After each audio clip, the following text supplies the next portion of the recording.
Long time no see. It's been so long since my last video.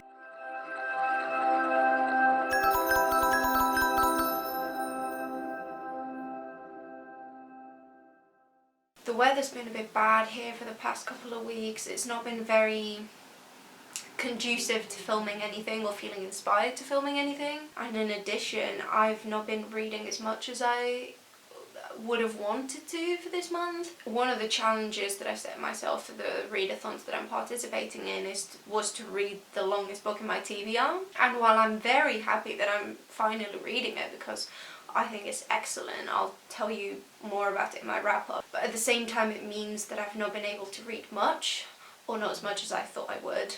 And yeah, essentially I'm trying to get back into the swing of things. I know that I've barely started my channel, but you know, I'm someone that's super prone to get into slumps and like leave things unfinished, so I'm trying to discipline myself to continue with this because it is genuinely something I really care about, and I'm really excited every time I get to talk about books. So without further ado, let me introduce you to this haul that I'm bringing you today. This is a group of books that I got from the month of May to pretty much like 2 days ago I got my last one. So yeah, it's been a while. It's pretty much all the books that I got during lockdown. These are not the books from April or anything, although I was in lockdown in April.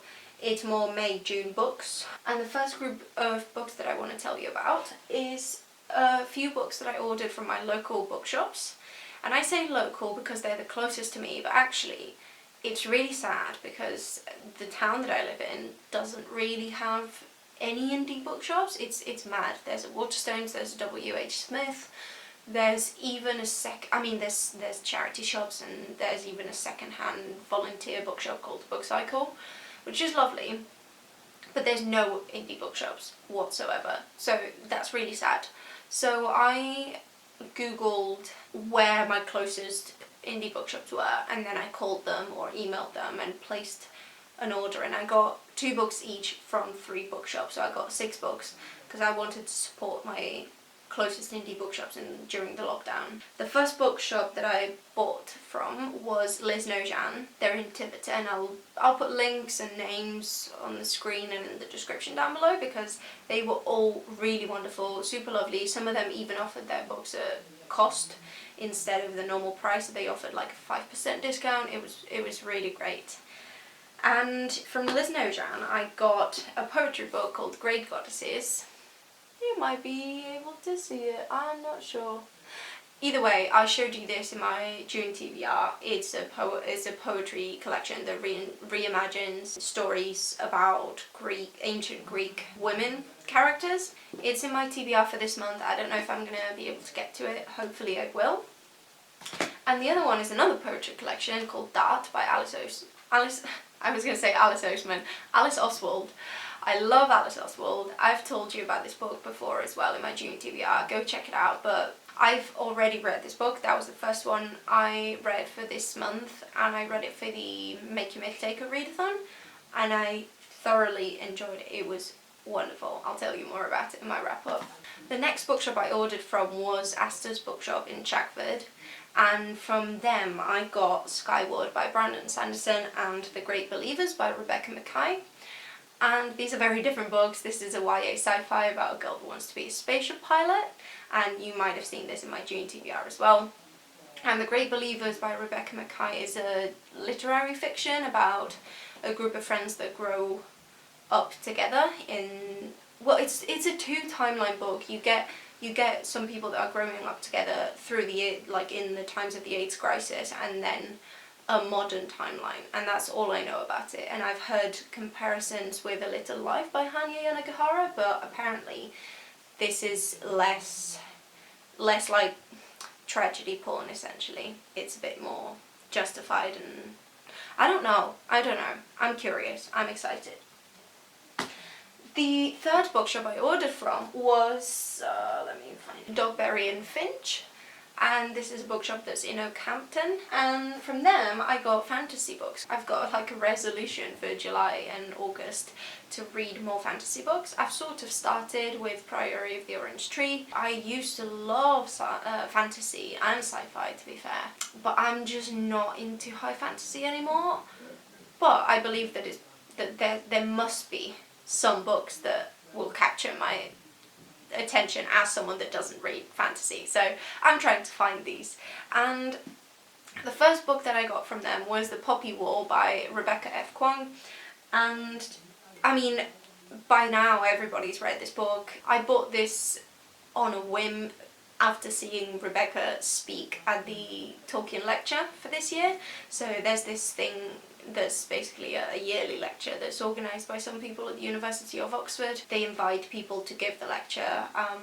Victoria Schwab has given the lecture before. This year they did it through Zoom instead, live streamed the whole thing on YouTube, and they invited all past speakers to have like a round table. And Rebecca Kuang was speaking at this lecture because she was supposed to give the lecture this year, but obviously she's not, she's going to give it next year. And she was so eloquent and so amazing, and she's so young and so smart, and she's all I want to be, basically. So I was like, I don't care what your book, I couldn't care less about what your book is about. I'm going to read it and love it. I mean, I hopefully will love it. But yeah, this is super out of my comfort zone, but I really want to love it because she was so eloquent and so cool and so great. I just loved it. I think they still have a talk on YouTube if you want to watch it. It was great. And then the second book I got from Dogberry and Finch took ages to arrive because the suppliers didn't have it. And it was The Starless Seee by Erin Morgenstern. I read The Night Circus 1 year ago, 2 years ago, and loved it. Again, out of my comfort zone. I've been meaning to read her second book ever since it came out, ever since I knew that it was coming out. Again, it's not a particularly typical book for me, but we're getting into fantasy this month. It's happening. It's happening. I did think of waiting for the paperback because I generally tend to like paperbacks a lot more because they're more practical. But hey, I'm not going to complain, this is gorgeous. Right, the next few books that I've got to show you, two of them I also got from a different indie bookshop. I've got these really recently, whereas the others I got at the beginning of May.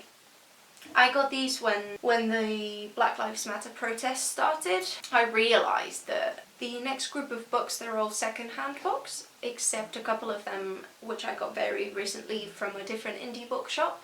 I didn't get them with that bunch of books that I've just shown you at the beginning of May. I got them very recently after the Black Lives Matter protests started. I realised basically that while I've read books by people of colour, it is a bit shameful the amount of books by black authors that I've read. Basically, I'm trying to educate myself as much as I can here. I downloaded some free ebooks that Verso Books put out about policing and, you know, abolishing the police and all of this. I also got a couple of books from one of my favourite bookshops in London, called Haussmanns, and Haussmanns is a political bookshop. It's tiny, although they do have a basement. They're tucked in right behind the King's Cross train station. They're wonderful, they're super committed. They have a feminist sci-fi book club every month, and honestly, if I lived in London, I would be there super often. When they opened their online orders, because they didn't offer delivery during lockdown, but recently they started doing that, so I decided it would be a good place, a good bookshop to support, basically.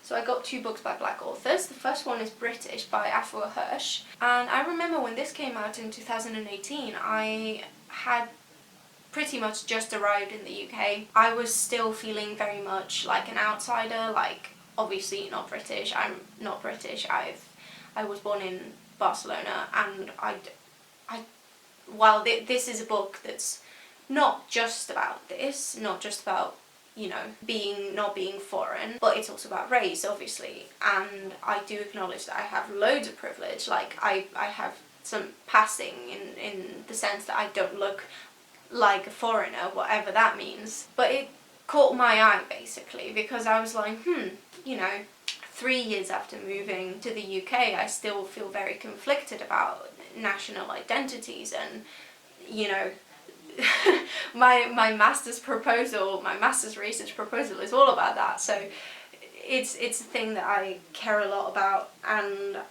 I thought it would be a very, very good book to read because obviously your race and nationality intersect loads, especially here in the UK. And I mean, these lines at the back of the book tell you all you need to know. It says you're British, your parents are British, your partner, your children, most of your parents are British.